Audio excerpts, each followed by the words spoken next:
Chapter 4. Over Hill and Under Hill. There are many roads across the misty mountains, and many have tried them. Yet they are deceitful and treacherous, leading only to dead ends or to mortal peril. The gorges here seem ever ensnared by dark enchantments and perilous spells. The dwarves and the Hobbit, guided by Elrond's wise counsel, and by Gandalf's memory and lore, found the right path, the very path they needed to cross.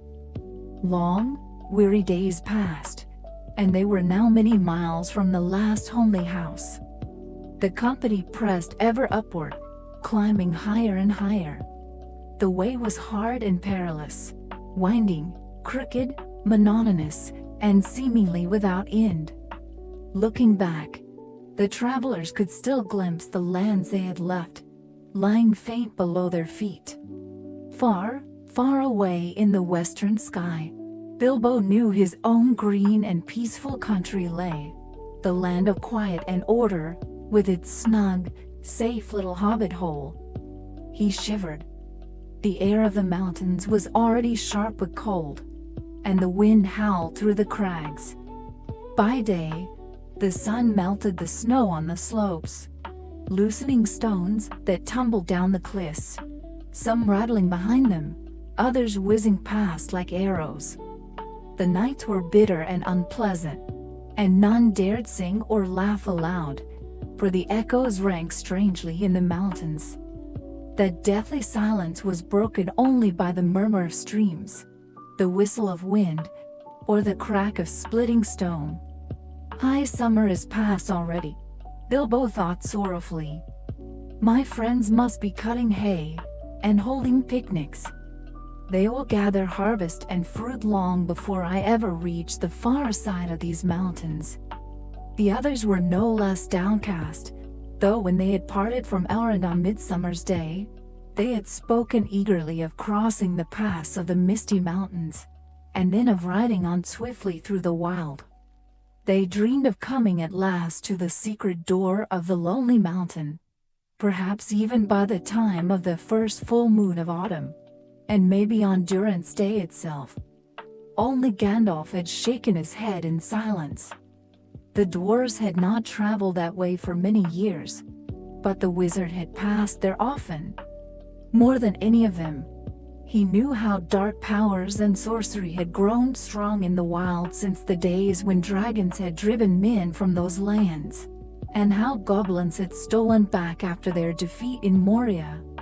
He knew that even the most carefully laid plans of the wise, or of mighty friends like Elrond, could go astray when one must face the perils that haunted the edges of the wild.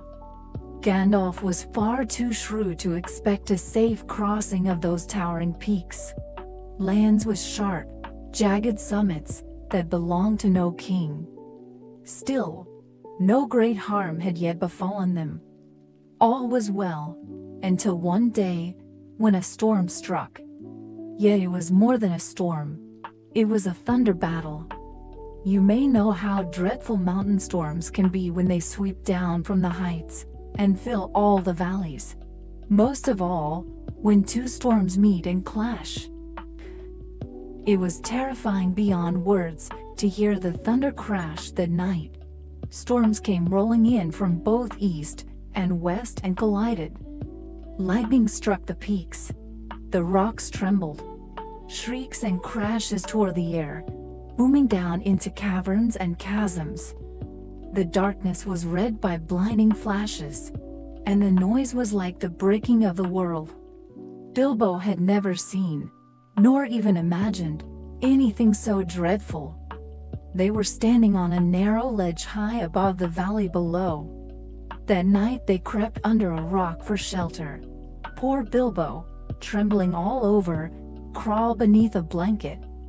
When he dared to peep out at a flash of lightning, he saw them. Stone giants hurling rocks at one another. They caught and tossed huge boulders in the dark, smashing trees and shattering cliffs, until it seemed the mountains themselves would crumble. Then came wind, and after it, driving rain. Waterfalls poured down from every side, and their sheltering rock was useless. In moments, the travelers were drenched to the skin. The ponies stood with heads down, their tails sodden between their legs, some neighing in fright. The laughter and booming cries of the giants echoed down the slopes. "This will never do," said Thorin. "If we do not freeze or get swept away, we shall be pounded to pieces as playthings for the giants." "Well then," said Gandalf, who was no fonder than Thorin of meeting stone giants, "if you know of somewhere better, lead us there." So they sent Fili and Kili ahead to search for a safer shelter. They were sharp-eyed and sharp-eared, and the youngest of the dwarves, by some 50 years or so, and so were often chosen for such tasks, for Bilbo was thought no good at all in such matters. "Seek, and you shall find," Thorin said, rather pompously, to the younger dwarves. And indeed, one often does find something if one looks, though not always what one is seeking. And so it proved now. In a moment, Fili and Kili came scrambling back, clutching at the rocks in the wind. "We found a dry cave," they cried, "just round the corner. Big enough for men and ponies." "Had you examined it thoroughly?" asked the wizard. He knew well that mountain caves were seldom truly empty. Yes, thoroughly," they answered hastily. Yet all knew they could not possibly have had time. They had returned far too quickly. "It isn't very big, and it doesn't go deep into the mountain," they added. That, of course, was always the danger with caves. You never knew how deep they might go, whether a hidden passage lay within, or whether something dreadful might lurk inside. Still, in such weather, Fili and Kili's news sounded hopeful enough. The company gathered their things and prepared to move. The wind howled, the thunder boomed, but they pressed on, leading the ponies. Soon they found a great rock jutting across the path, and behind it a low arch that led into the mountain. The cave was small. The ponies had to be unloaded of saddles and baggage before they could squeeze inside. Once within, the travelers rejoiced to hear the storm raging outside, free from fear of giants and their stones. Only Gandalf was not at ease. He lit his staff, as he had once in Bilbo's own home, if you remember, and in its flickering glow, they explored every corner. It was a medium-sized cavern, not large, with a dry floor and many convenient nooks. At one end there was a space for the ponies, who stood steaming and munching from their nose bags, more than glad to be there. Oin and Gloin wished to light a fire at the cave's mouth to dry their clothes, but Gandalf would not allow it. So the dwarves spread their wet things on the ground, fetched dry garments from their packs, and soon had beds laid out. Then they drew out their pipes, and Gandalf blew colored smoke rings that danced beneath the roof, raising their spirits. They chatted merrily, arguing over what they would do with their shares of the treasure, when, in their high mood, the horde seemed almost within reach. One by one, they drifted into sleep. And that, you must know, was the very last time they were to use their ponies, their baggage, tools, and all the other gear they had brought with them. In the end, it was lucky indeed they had Bilbo with them that night. For some reason, long after the others slept, he lay wide awake, unable to close his eyes. When at last he did doze off, he dreamed uneasy dreams. That the crack at the far end of the cave widened, wider and wider. He dared not call out, his jaws stiff with terror, and could only stare. Then the floor seemed to slide away, and he felt himself falling he knew not where. He woke with a start, still trembling, to find that part of his dream was true. A crack had opened at the back of the cave, widening into a great passage. He caught a glimpse of the tail of the last pony vanishing down it. At once, he shrieked in terror. And mind you, a hobbit shriek at full pitch can be quite surprising, far louder than one would expect from their small size. Goblins were pouring in, ugly goblins by the dozen, swarming in before you could count 3.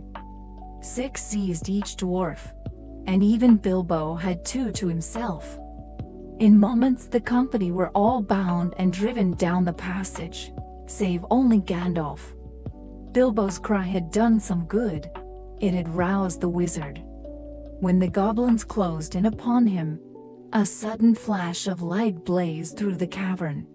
There was a smell of gunpowder, and the boldest of the goblins lay dead. The crack slammed shut, and Bilbo and the dwarves were dragged away through the rock. But where was Gandalf? Neither Bilbo's friends nor the goblins themselves knew, though it seemed the goblins cared little. It was black, black as pitch, and only the eyes of creatures long inured to the deep could pierce it. The passages branched like a spider's web, but the goblins knew them all as well as you might know the road to your post office. Downward they went, and ever downward, the air growing fouler.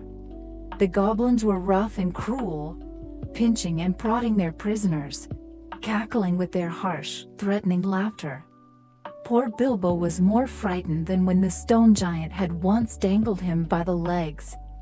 He longed once more for his snug hobbit hole. But that was not to be the last of his longing. Presently a red light glimmered ahead. The goblins began to sing, or rather to howl, beating time with their heavy feet on the stone floor, and shaking the captives as they dragged him along. Open! Shut! My wall of stone! Seize them, snatch them, tear and groan. Drag them down to the demon's lair. Ho ho! Quick now if you dare! Smash them! Break them! Spare them not! Hammers clanging, pincers hot. Down, down, down to the deepest cave. Ho ho! No hope, no one to save. Flog them hard, the black whips crack. Clubs compounding, no turning back. Do it, no escape. Goblin whine and goblin jape. When goblins drink, when goblins sing. Far, far down where echoes ring. Deep, deep down in the mountain's maw. Slaves they'll be, and slaves to law. The song was full of menace. The stone walls echoed with their cries of, "Brab them! Bite them!" and their hoarse, "Ho! Ho!" laughter. Its meaning was plain. The goblins were clawing, whipping, and driving the prisoners on. One dwarf after another winced under lash and boot, until at last they were thrust into a great cavern. It was lit by a huge fire in the middle, and by torches fixed along the walls. Goblins crowded everywhere, jeering and clapping as the dwarfs stumbled in, Bilbo trailing at the end, prodded forward by leather whips. Their ponies were there too, huddled in a corner. The baggage and packs had been opened, rummaged through, and tossed about, reeking now of goblin touch, and already the cause of quarrels among their captors. I fear that was the last the prisoners ever saw their ponies. Even the fine white pony Arryn had led to Gandalf, for the wizard's old horse was no climber. Goblins would eat ponies, donkeys, and worse, for they were ever greedy and ever hungry. But the prisoners' thoughts were only of saving their lives. The goblins bound their hands behind them, tied them all together in a line, and shoved them into the far end of the cavern. Bilbo found himself last in the row. In the gloom, upon a great flat stone, sat a huge goblin with a massive head. Around him were goblin guards armed with short swords and axes, the usual weapons of their kind. In those days, the goblins were crueler and more wicked than ever, with hearts of iron and no mercy within them. They never devised anything of beauty, yet they did contrive many cunning tools. When need arose, they could tow and mine as skillfully as the most practiced dwarves, though they ever looked foul and squalid at their work. Hammers, axes of war, swords, daggers, picks, tongs, and every sort of instrument of torment were fashioned by goblins with great craft, or forced from others according to their designs. Prisoners and slaves of the mountain fiends labored until they fell, clinging vainly to the hope of one day beholding again the sun and the open air. It was not without reason that some said it was they who first devised the engines of destruction that filled the world with dread, most of all the infernal contraptions of mass slaying. Goblins held a dark reverence for all manner of machinery, gears, and explosives. Yet they robbed with their own hands only when they must. Luckily, in the wild at that time, their improvements had dawned but little further. In truth, the goblins bore no hatred of dwarves above that which they held for all things and all folk, especially those who lived in order and prosperity. Yet with Thorin's people, they had a feud of old, since the War of Moria, spoken of before, though not told in this tale. In any case, goblins cared little for captives save to snatch them unawares, swiftly, and in secret, leaving the victims helpless. "What are these wretches?" growled the goblin chief. "Dwarves, and this one," answered one of the guards, jerking the bonds so that Bilbo stumbled to the ground. "We found them lurking in the front porch." "What mischief are you contriving?" said the chief to Thorin. "Evil plans, I'll warrant. You spy upon goblin business, I'll swear it. Thieves and murderers, allies of elves, I know you of old. Speak, what have you to say?" "Thorin the dwarf, at your service," Thorin replied, polite but meaningless. "We understand nothing of the evil you speak of. We sheltered from the storm in a cavern, wide and empty, with no thought of troubling the goblins." And that was indeed true. "Whom?" grunted the chief. "Say you so? Then tell me what game you play in these mountains. Whence come you, and whither go you? I would know all of it." "Do not think it will help you, Thorin Oakenshield. I know too well of you. Speak plainly, or you shall taste our devices. We travel to visit kin, cousins, nephews, nieces, and the like, dwelling east of these hospitable mountains," Thorin answered, lacking any better tale, for the truth was perilous. "He lies, O mighty lord!" cried a guard. "Some of us were struck by lightning within the cave, when we sought to drive this rabble down. They perished, and yet he says nothing of it." He held aloft Thorin's sword, found in the troll's hoard. At the sight of it the chief shrieked in hatred, and his warriors gnashed their teeth, clashed their shields, and stamped in fury. They knew it at once. This blade had drunk the blood of many goblins of old, when the elves of Gondalin hunted them in the hills, or fought them at their gates. The elves had named it Orcris the Goblin Cleaver. Goblins cursed it as Biter. They hated it, and hated all who bore it. Murderers, elf friends, bore the chief. Slash them, beat them, bite them, crush them, drive them down to the snake holes, never to see the sun again. In his rage, he leapt from his seat and rushed upon Thorin mouth agape. But the torches sputtered out, and a great fire burst in the cave, sending up a pillar of blue flame that split into sword-like tongues piercing the goblins. Screams and howls, threats and wails, rose in tumult. Never did cats shrieking on fire, nor wolves roasting slow, make such a sound. The blades of flame tore holes in goblin flesh. The smoke fell thick, so that even their sharp eyes were blinded. In a moment, they tumbled over one another, writhing and clawing like mad. Suddenly a sword flashed. Bilbo saw it pierce the goblin chief, who stood frozen in rage.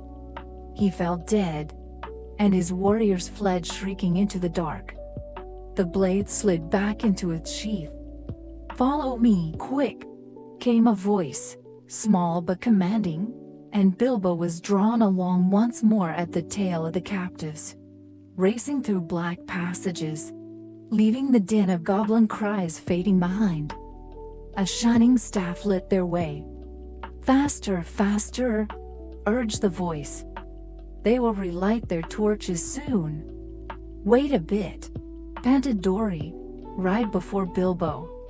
As far as bound hands allowed, he lifted the hobbit onto his back, and the company read on, chains clinking, many stumbling for lack of hands to steady themselves. They halted not for a long while, and now it seemed they were at the very heart of the mountains. Then Gandalf's staff glimmered bright, for yes, it was Gandalf, though till now the prisoners had no heart to ask how he had come there. He drew forth his sword, gleaming wrathfully at the sight of goblins, now glowing like a calm blue flame, content in the slaying of their chief. It sheared through bonds like beans, and the captives were free in a trice. The sword was Glambering, bowhammer, as you may recall. Goblins called it beater, and hated it more even than biter. Orcra's too was regained. Gandalf had snatched it from a trembling guard, for he missed nothing. "Are we all here?" asked the wizard, bowing as he returned Thorin his blade. "Let us see. Thorin is 1, 2, 3, up to 11. Where are Keely and Philly? Ah, there, 12, 13. And Mr. Baggins, 14. Well, well, things might have gone worse, though perhaps better. No ponies, no provisions, no notion where we are, and a horde of goblins at our heels. Forward then." On they went, urged by the pursuing, and Bilbo could scarce keep pace with the dwarves, so they bore him in turn upon their backs. Yet the goblins were swifter still, knowing the talls well, for they had made them, and driven by fury. The fugitives heard their howls drawing near, and soon the tramp of many feet echoed close behind.